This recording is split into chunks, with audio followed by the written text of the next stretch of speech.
Marcus Carter never imagined that 15 years of dedication would end with a single sentence.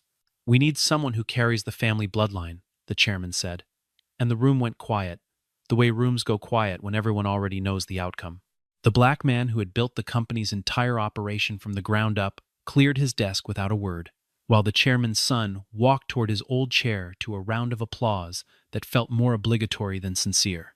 No one spoke up for Marcus that afternoon, not even the woman who owed him her career, the sharp and composed chief executive named Victoria Hayes.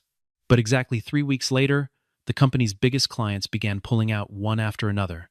The factory floor fell silent, and the collapse that followed was unlike anything the board had prepared for. The city smelled like rain and dry leaves. That autumn, the kind of cold that arrives quietly and settles into everything, into glass towers and parking garages, and the long hallways of an aging technology manufacturer trying to reinvent itself for a new decade. Marcus Carter arrived at the building every morning before the sun, long before the security guards finished their coffee, long before the elevators had warmed up for the day. He walked the production floor first, checking every line himself, greeting each department head by name, asking about their children, their weekends, their small victories. Workers who had been there for 20 years still stood a little straighter when he passed, not out of fear, but out of respect, earned through a decade and a half of showing up when things fell apart. He knew which machines groaned before they failed, which suppliers quietly cut corners when no one was watching, and which employees needed a kind word more than they needed a performance review. None of that knowledge had ever been written down, because none of it had ever needed to be. It simply lived in him, the way a river remembers the shape of the land it has carved. He had started as a line supervisor and clawed his way, inch by inch, into the role of chief operating officer, learning every machine, every supplier contract, every fault line in the system that nobody else bothered to notice until it broke. When a shipment failed to arrive from overseas, Marcus was the one who found an alternate route through a smaller vendor nobody remembered existed.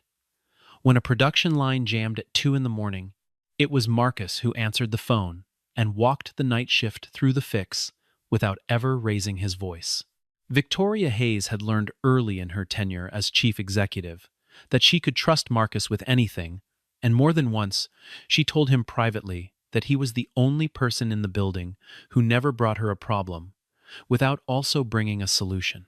She had inherited the company during a difficult transition, and it was Marcus, not the polished consultants or the expensive strategy firms, who had quietly kept the wheels turning while she found her footing. Their partnership, though never spoken of in sentimental terms, had become the invisible backbone of the entire organization.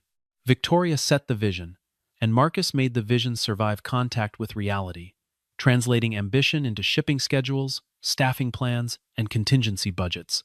When the pandemic disrupted supply chains 3 years earlier, it was Marcus who had spent 11 straight nights rerouting materials through 4 different countries to keep the assembly lines moving.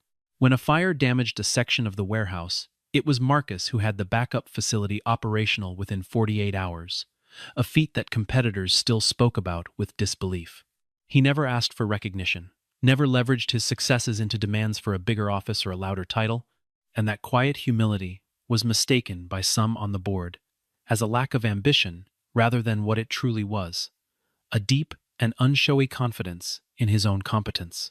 And yet, when the board of directors looked at Marcus Carter, they did not see the man who had kept the company alive through 2 recessions and a supply chain crisis. They saw an employee, a line item, someone replaceable the moment family loyalty called for a different kind of successor. That quiet condescension had always been there, tucked beneath polite handshakes and year-end bonuses, waiting for the right excuse to surface.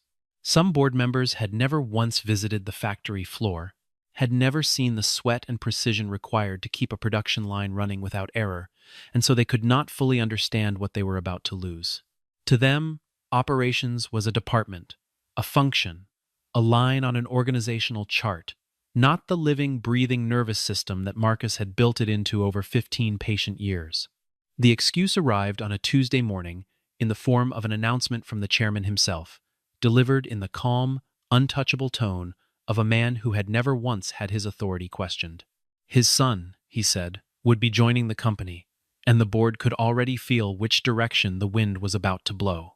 Richard Beaumont had built the company from a modest regional supplier into a national manufacturer over 4 decades, and in his mind, the company was not simply an institution, but an extension of his own family name.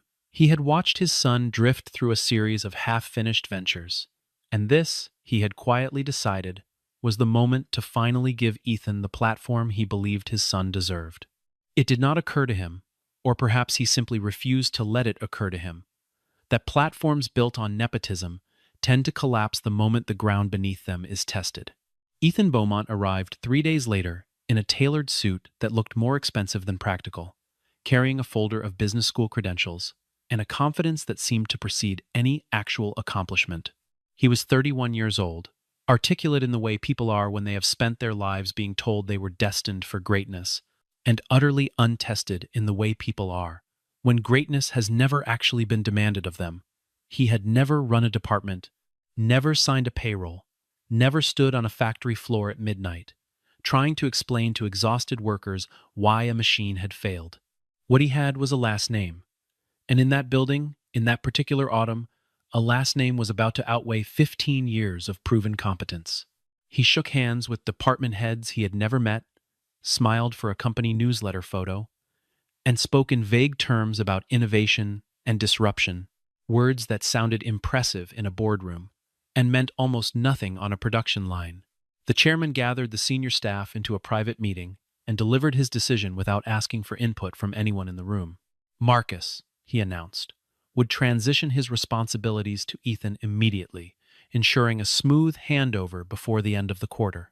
Victoria pushed back gently, reminding the chairman that operational continuity mattered more than optics, that Marcus held knowledge no handover document could ever fully capture.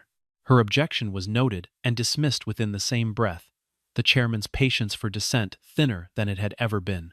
He reminded the room, with a tone that left little room for further discussion, that this was still, at its core, a family company, and that certain decisions were simply not open for debate. Marcus sat at the far end of the table and said nothing, watching the decision unfold as though it were a weather pattern he had already learned to predict. He understood, long before anyone said it aloud, exactly what was coming for him. He had seen the signs for weeks, the sudden meetings he was no longer invited to, the way certain board members avoided eye contact in the hallway, the whispered conversations that stopped abruptly whenever he entered a room. The closed-door meeting that followed lasted only 12 minutes, though it would later feel, in the retelling, like the longest 12 minutes of his professional life. There was no mention of performance, no mention of missed targets or failed initiatives, because there were none to mention. Instead, the language used was softer and more insidious. Phrases like family direction and generational vision, words designed to make an obvious injustice sound like a natural business decision.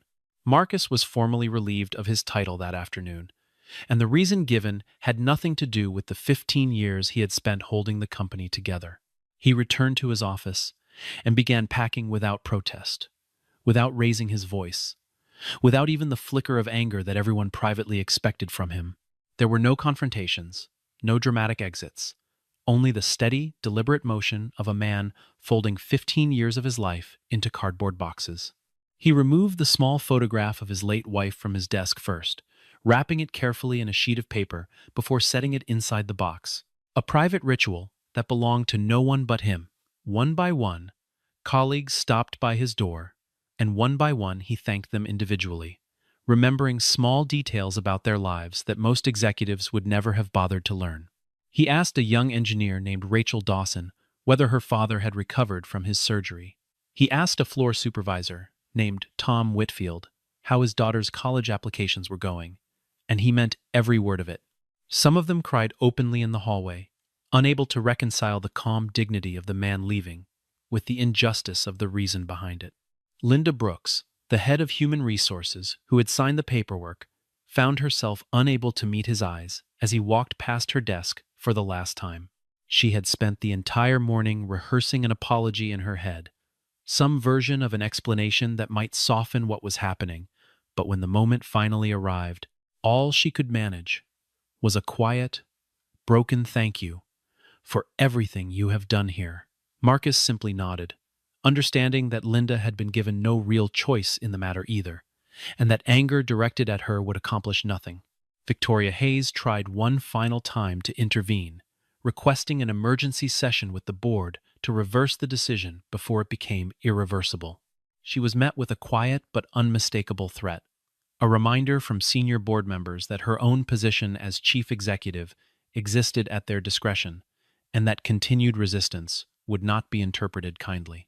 It was made clear to her, in careful corporate language that stopped just short of an outright ultimatum, that her job security and Marcus's reinstatement were now, somehow, mutually exclusive outcomes. Marcus, sensing the danger she was putting herself in, found her outside the executive offices and told her plainly not to trade the company's future for his sake. "Do not burn down your own house trying to save mine," he said, and though she wanted to argue, something in his voice told her the conversation was already over. He shook her hand, thanked her for years of partnership, and walked toward the elevator without looking back. What none of them fully understood in that moment was the sheer scope of what was leaving the building alongside him. Marcus had never written down the 1,000 small adjustments he made daily to keep the machinery of the company running, the informal relationships with vendors who trusted him personally, the mental map of every fragile system that could break without warning. There was no manual for what he carried in his head, no binder that could replace 15 years of instinct sharpened by crisis after crisis. He knew, for instance, exactly which supplier in the Western region could deliver emergency parts within 6 hours instead of 6 days, a relationship built over years of fair dealing and mutual respect that existed nowhere on paper. He knew which line workers to pair together for maximum efficiency, and which combinations would quietly cause friction. All of it, every ounce of it, walked out the door with him that afternoon, invisible and irreplaceable. He stepped out into the cold autumn afternoon, took one long look at the building where he had spent nearly half his adult life, and walked away without a single backward glance. The wind carried the smell of dead leaves down the sidewalk, and somewhere in the distance, a delivery truck idled outside a loading dock that Marcus himself had helped design 7 years earlier. He did not feel triumphant, and he did not feel defeated either. He felt, more than anything, the strange lightness of a man setting down a weight he had carried for so long that he had forgotten what it felt like to walk without it. Whatever came next, he told himself, would come on his own terms. And for the first time in a long time, that thought felt like freedom rather than fear. He drove home that evening through streets he barely noticed, his mind circling back through 15 years of early mornings, missed birthdays, and quiet sacrifices he had made, without ever once complaining. His late wife had always told him that a company would never love him back the way he loved it, and he had smiled at her warnings without ever truly believing them, certain that loyalty was a currency that eventually paid its debts. Sitting alone in his kitchen that night, staring at a box of framed photographs and old employee badges, he finally understood how right she had been. He did not cry, and he did not curse the men who had done this to him, because both of those reactions felt like a waste of the discipline he had spent a lifetime building. Instead, he simply sat with the silence, letting it settle over him the way a craftsman lets sawdust settle before deciding what to build next. The first 3 days after Marcus's departure passed in a strange, hopeful silence, the kind of silence that exists right before a storm makes its presence known. Ethan Beaumont settled into his new office with visible excitement, immediately requesting a full review of every process Marcus had built over the years. He described the existing systems as outdated, inefficient, relics of an old-fashioned management style that had no place in a modern, forward-thinking company. He brought in a whiteboard and filled it with diagrams, borrowed almost entirely from a business school textbook, terms like agile restructuring and vertical integration, scrawled in confident handwriting that meant far more to him than it did to the people who would actually have to implement it. Within his first week, he had already begun dismantling procedures that had taken over a decade to perfect, replacing them with untested ideas borrowed from business school case studies that had never been applied under real pressure. He dismissed several long-tenured managers who had worked alongside Marcus since the earliest days of his tenure, calling their institutional knowledge outdated and their loyalty to the old system a liability. Among them was a quality control supervisor named Harold Jennings, who had personally caught and corrected over 300 manufacturing defects during his 12 years with the company. Ethan replaced him within a week with a recent graduate who had excellent references but had never once set foot on an active production line. In their place, he brought in acquaintances from his social circle, young professionals with impressive resumes, but no experience navigating the specific chaos of a manufacturing floor. He terminated relationships with vendors Marcus had spent years cultivating, opting instead for cheaper suppliers whose reliability had never been tested under the company's demanding production schedules. He justified each decision with the same confident vocabulary, calling it modernization, calling it fresh perspective, calling it anything except what it actually was, which was recklessness, dressed up in expensive tailoring. Every safeguard Marcus had quietly built into the system, every redundancy meant to catch failures before they became disasters, was stripped away in the name of efficiency. Employees who had weathered years of hardship under Marcus's steady leadership began to feel the ground shift beneath them almost immediately. Whispers moved through the break rooms and the production lines, uncertain murmurs about whether the new leadership understood what it was actually doing. A veteran machine operator named Diane Osgood confided to a coworker that she had worked under 3 different operations chiefs in her career, and none of them had ever changed so much so quickly without first understanding what they were changing. Victoria Hayes watched the changes unfold with growing alarm, sending Ethan detailed memos outlining the risks of moving too quickly without proper testing or transition periods. Each memo was met with polite dismissal, Ethan assuring her that he had everything under control, that her concerns were rooted in an old way of thinking that no longer served the company's ambitions. He believed, with the unshakable confidence of someone who had never truly failed at anything, that competence was simply a matter of authority, and that the title alone would carry him through whatever came next. He held meetings that ran long and accomplished little, filled with buzzwords and projections built on assumptions no one had bothered to test. He genuinely believed, in the quiet corners of his own mind, that the discomfort spreading through the company was simply resistance to change, a phase that would pass once everyone adjusted to his new way of doing things. By the second week, the cracks that had been carefully hidden by Marcus's diligence began to show themselves in ways that could no longer be ignored. Shipments that once arrived on schedule began arriving late, then not at all, as the new and untested suppliers struggled to meet demands they had never been prepared for. The factory floor, once a model of quiet efficiency, began experiencing delays that rippled outward into every corner of the operation. A batch of components arrived from the new discount supplier, with a defect rate nearly 10 times higher than the standard Marcus had always enforced, and no one on the newly assembled quality team had the experience to catch it before it reached the assembly line. The company's enterprise software system, which Marcus had personally overseen and adjusted for years, began throwing errors that no one on the new team knew how to interpret or resolve. Inventory counts stopped matching actual warehouse stock. Invoices went out with incorrect figures, and customer service representatives found themselves fielding an increasing number of confused and frustrated calls with no clear answers to give. Costs climbed steadily as emergency fixes replaced the preventative maintenance Marcus had always insisted upon, and each emergency fix cost far more than the quiet diligence that had once made such emergencies rare. Overtime hours ballooned as workers scrambled to correct errors that should never have occurred in the first place, and morale on the floor sank lower with each passing day. Clients who had done business with the company for years began calling with complaints, first gently, then with growing frustration, as delayed shipments turned into missed deadlines and broken promises. A regional distributor who had partnered with the company for nearly a decade sent a formal letter expressing concern over 3 consecutive late deliveries, a pattern that had never occurred once during Marcus's tenure. David Whitman, the company's chief financial officer, ran the numbers late one evening and felt something cold settle in his stomach as the figures came into focus. The company, he realized, was losing an amount of money each day that would have seemed impossible only a month earlier, a hemorrhage that showed no sign of slowing. Victoria brought the figures directly to Ethan, laying out in plain terms the financial catastrophe unfolding beneath his leadership, and urged him to restore the systems and personnel that Marcus had originally put in place.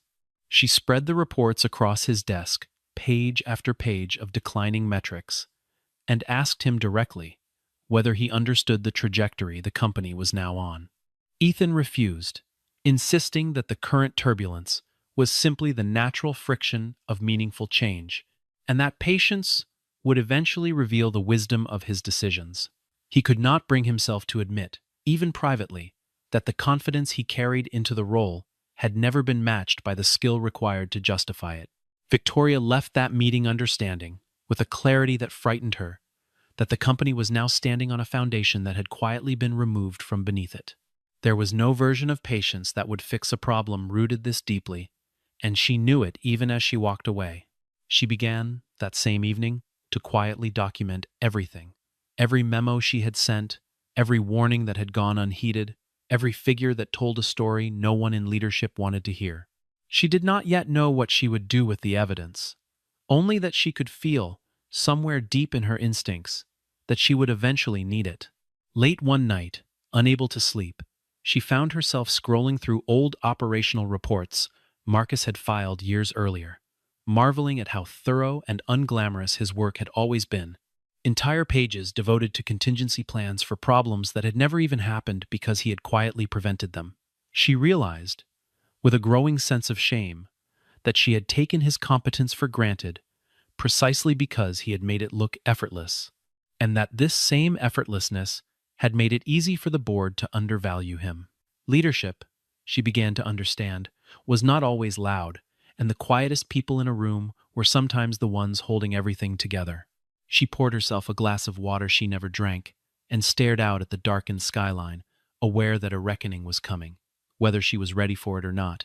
By the third week, the collapse that had been building beneath the surface finally broke through into full view. The company's largest client, a partnership that had taken Marcus nearly a decade to build and maintain, terminated its contract in a single terse email that cited repeated failures in delivery and communication. The client had been the company's single largest source of steady revenue, a relationship built on years of consistent, reliable performance, and its departure sent a shock wave through every department. News of the cancellation spread through the company like wildfire, and within hours, the stock price began a steep and unrelenting decline that no press release could slow. Investors who had once trusted the company's stability watched in real time as confidence evaporated, pulling their support at the exact moment the company needed it most. Financial analysts began publishing cautious reports, questioning the company's leadership transition, some of them drawing direct comparisons to other family-run businesses that had suffered similar declines after handing control to unprepared heirs. The board that had so casually dismissed Marcus's value now found themselves staring at spreadsheets that told a very different story than the one they had imagined. A story of consequences arriving far faster and far harder than any of them had anticipated. Talented employees, the ones who had quietly kept departments running smoothly for years, began submitting resignation letters at an alarming pace, unwilling to stay and watch a company they had once been proud of dismantle itself from the inside. The managers who had once followed Marcus's lead with unwavering loyalty followed him now in a different way, choosing to leave rather than continue serving under leadership that had proven itself incapable of steering the ship. Harold Jennings, the quality control veteran who had been dismissed weeks earlier, found himself fielding calls from 3 different competitors within days of his termination, a bitter irony that was not lost on anyone who heard about it. Victoria stood in her office one evening, staring at the empty desks that had once belonged to people who genuinely cared about the company's survival, and understood something for the first time with total clarity. Marcus had never simply managed the company. He had been its operating system, the invisible architecture holding every visible success in place, and no one had realized it until the architecture was gone. She thought back to every quiet crisis he had solved without fanfare, every disaster he had prevented so smoothly that most people never even knew it had been coming. The realization settled over her like a weight she could no longer set down, and she knew that something in her had to change if the company was going to survive what was coming. Word of Marcus Carter's departure had not stayed contained within the walls of his former employer for very long, and within days, offers began arriving from competitors eager to bring his expertise into their own organizations. Executives from rival manufacturers reached out personally, offering him titles, salaries, and signing bonuses that would have made most professionals in his position accept without a second thought. One competitor offered him a chief operating officer role with a compensation package nearly double what he had earned in his previous position, along with a guarantee of full autonomy over operational decisions. Marcus listened politely to each offer, weighed them with the same careful patience he brought to every decision, and turned every single one of them down. He had spent 15 years building someone else's vision, and something in him had quietly decided that his next chapter would not simply be a repeat of the last one under a different company name. He spent his first 2 weeks away from the company, simply thinking, walking long distances through the city in the crisp autumn air, revisiting old notebooks filled with ideas he had never had time to pursue while managing someone else's empire. The offer that finally caught his attention came not from a competitor, but from an investment fund searching for someone to take over a struggling manufacturing company teetering on the edge of bankruptcy. The company was smaller, rougher around the edges, burdened by debt and mismanagement, the kind of project most executives would have avoided entirely. Marcus saw something different in it, a canvas rather than a ruin, an opportunity to build something according to his own principles, rather than someone else's family legacy. He accepted the offer within a week, walking into a building far less polished than the one he had left, and began the slow, deliberate work of rebuilding from the ground up. He started, as he always did, by walking the floor and learning names, by listening to the people who actually operated the machines before making a single change to how things were done. Within a matter of weeks, the transformation he brought to the struggling company became impossible to ignore. Production schedules that had once been chaotic became reliable, guided by the same quiet discipline that had defined his years at his previous employer. Profit margins that had been bleeding red for years began to stabilize, then improve, as Marcus applied the same instinctive understanding of systems and people that had made him indispensable before. Employees who had grown used to instability found themselves working under a leader who remembered their names, understood their struggles, and treated their contributions as essential rather than expendable. He instituted small changes that cost almost nothing but meant everything. Regular check-ins with floor supervisors, an open-door policy that he actually honored, transparent communication about the company's finances instead of vague reassurances. Word of his success spread quickly through business circles, and the name Marcus Carter began to carry a weight it had never quite carried before, not as someone's operations manager, but as a builder in his own right. Trade publications took notice, and within 2 months, he was being quietly discussed as one of the most effective turnaround leaders in the region. Victoria Hayes arrived at Marcus's new office on a gray afternoon in late autumn, unannounced and visibly uncertain, carrying none of the polished confidence she usually brought into professional meetings. She had driven herself instead of taking the company car, and she had rehearsed what she wanted to say at least a dozen times during the drive, none of the versions feeling quite right by the time she arrived. She had not come to beg him to return, and she made that clear the moment she sat down across from him. She had come, instead, to say something she had never allowed herself to say in the weeks since his departure, a simple and difficult admission that she had failed him when it mattered most. "I was not brave enough," she told him, her voice steady despite the weight of the words, "and I have thought about that failure every single day since you left." She told him about the sleepless nights, the growing pile of evidence she had quietly gathered, the guilt that sat with her every time she walked past his old office and saw a stranger sitting in his chair. Marcus did not respond with anger, though he would have been justified in doing so, and he did not offer easy forgiveness either, because the moment did not call for either extreme. He simply listened, the way he had always listened, giving her words the space they needed before responding. "What hurts most," he told her quietly, "is not the loss of my title or my office or even my paycheck. It is knowing that the work of hundreds of people, work they poured years of their lives into, was being carelessly destroyed by someone who never understood what it meant to build something in the first place. He spoke of Harold Jennings, of Diane Osgood, of the dozens of employees whose careers and livelihoods had been treated as expendable in the pursuit of a family legacy that had never once considered the cost to the people actually doing the work. Victoria absorbed his words without flinching, understanding for the first time the full scope of what her silence had allowed to happen. Something shifted in her that afternoon, a quiet resolve replacing the caution that had governed her decisions for far too long, and she left his office with a plan already forming in her mind. She drove back to the company that evening, not as the executive who had once stayed silent to protect her own position, but as someone who had finally decided that some things mattered more than job security. She spent the following days quietly reaching out to shareholders she trusted, laying the groundwork for a confrontation she knew could not be delayed any longer. The shareholder meeting Victoria called was unlike any the company had seen in years, packed with investors who had grown increasingly anxious as the company's stock continued its steady decline. She stood before them with a folder of documents she had spent weeks compiling, in careful, methodical silence. Evidence assembled not out of vengeance, but out of necessity. Reports outlining the true cost of Ethan's decisions were displayed one after another, alongside internal emails, revealing warnings that had been repeatedly ignored, and meeting records that showed exactly how the company's decline had unfolded, step by step. She walked the room through the timeline with the precision of someone who had rehearsed every word, showing exactly how each dismissed employee, each severed vendor relationship, and each ignored warning had contributed to the financial disaster now sitting on every shareholder's balance sheet. The room grew tense as the full picture came into focus, shareholders realizing that the crisis they had been quietly panicking about had a clear and traceable origin.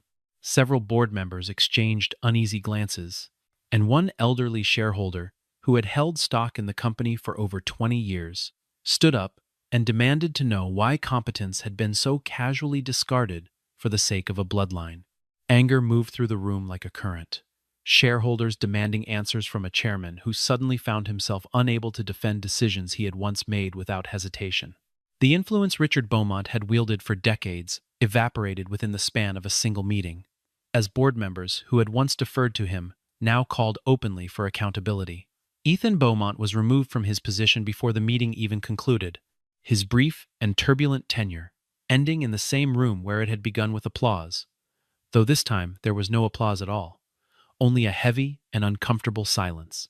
Facing pressure from every direction, the chairman himself submitted his resignation days later, closing a chapter of leadership defined more by legacy than by merit.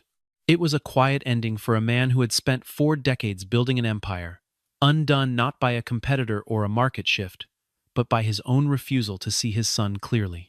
Victoria Hayes emerged from the crisis with something she had never fully possessed before: complete and unquestioned authority to lead the company according to her own judgment, free from the shadow of a chairman who had always considered his word final. In the weeks that followed, Victoria made no attempt to pressure Marcus into returning to his old position, understanding that what he had built for himself deserved respect rather than interruption. Instead, she traveled once again to his office, this time with a proposal rather than an apology, an offer of strategic partnership between the two companies that would benefit both without requiring either to sacrifice what they had built. She laid out a detailed plan on his desk, one built on mutual benefit rather than nostalgia, shared logistics networks, combined purchasing power, and joint research initiatives that would strengthen both companies, without erasing the independence Marcus had worked so hard to establish. Marcus considered the offer carefully, recognizing in it not desperation, but genuine respect, and ultimately agreed to move forward. The partnership that formed between their two companies proved successful almost immediately, each organization strengthening the other through shared resources, shared knowledge, and a shared commitment to doing things the right way. Production efficiency improved across both companies within the first quarter of the partnership, and employees on both sides began to speak of a renewed sense of stability that had been missing for months. Over the months that followed, something quieter and more personal began to grow between them as well, built not on urgency, but on mutual respect, patience, and a slow recognition of shared values that neither of them had expected to find. They met regularly to discuss the partnership, and those meetings gradually extended beyond business matters into long conversations about the lives they had each rebuilt after loss, about the quiet loneliness of leadership, about the kind of legacy they each hoped to leave behind. Neither of them rushed what was forming between them, both instinctively understanding that whatever this was deserved the same careful patience they had brought to everything else in their lives. One evening, after a long planning session had stretched well past dinner hour, Victoria found herself still sitting across from Marcus at an empty conference table, neither of them in any hurry to end the conversation. She asked him, almost hesitantly, how he had managed to leave the company without a trace of bitterness, and he told her that bitterness was simply a debt paid to people who had already taken enough. He told her about his late wife, about the quiet strength she had taught him during her illness, about how she had shown him that dignity was not the absence of pain, but the refusal to let pain make decisions for you. Victoria listened without interrupting, recognizing in his words a kind of wisdom she had spent her entire career chasing through business books and executive coaching sessions, never once finding it until now, sitting across a table from a man who had lost everything and rebuilt it without losing himself in the process. The company Marcus had once been forced to leave slowly began to recover under Victoria's new leadership, guided by reforms built on transparency and accountability rather than favoritism. She reinstated many of the systems Marcus had originally designed, not as an admission of nostalgia, but as a recognition of what actually worked, and she rehired several of the employees who had been unfairly dismissed during Ethan's brief tenure, including Harold Jennings, who returned to his old role with a quiet nod of gratitude that said more than words ever could. Ethan Beaumont, humbled by the collapse he had caused, stepped away from the business world entirely, choosing instead to return to the fundamentals he had never actually learned the first time around. He enrolled in an entry-level operations training program at a small manufacturing firm 2 states away, working under a supervisor who had no idea, or perhaps no interest in knowing, that his last name had once opened doors that his skills alone never could have.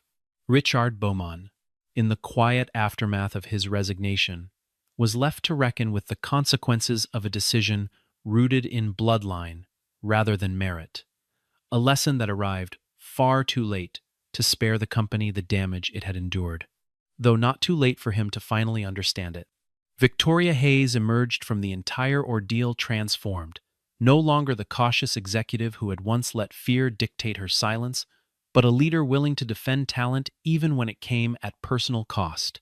She spoke openly, in later interviews with industry publications, about the mistakes she had made in staying silent, using her own story as a warning to other executives who might one day face a similar choice between comfort and courage. Marcus Carter, meanwhile, continued building his own company into something increasingly recognized across the industry, not merely for its profitability, but for the fairness and integrity woven into every decision he made. On a crisp morning months later, the two companies gathered for the formal signing of their partnership, a room full of executives, investors, and employees who had watched the story unfold from a distance.